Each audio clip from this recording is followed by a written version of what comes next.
পারে না।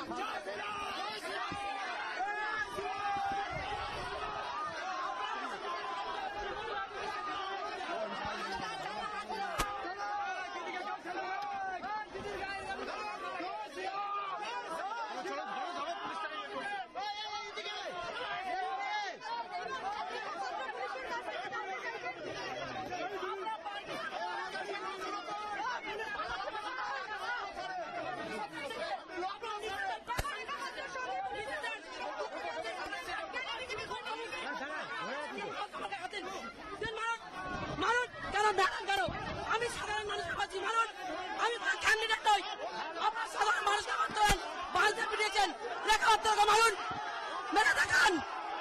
আপনার পুলিশের চাকরি করেন, আপনাদের ধিক্কার জানান, লজ্জা হওয়া দরকার আপনাদের, আপনাদের লজ্জা হওয়া দরকার। মুখ্যমন্ত্রীর কেনা গোলাম একটা ভোট বন্ধ করার জন্য মুখ্যমন্ত্রী আপনারা কিনে রেখেছে। আপনারা লুকানোর চেষ্টা করছেন, হারানোর চেষ্টা করছেন। দেবে না, পুলিশ দেবে না। পুলিশ হচ্ছে মুখ্যমন্ত্রীর কেনা প্রাপ্য গোলাম, ঠিক এখানে উত্তর দেবে না। তাই উত্তর না দেওয়ার জন্য পাবলিক যেটা করবে সেটা মেনে নিতে হবে রাজ্যের পুলিশকে।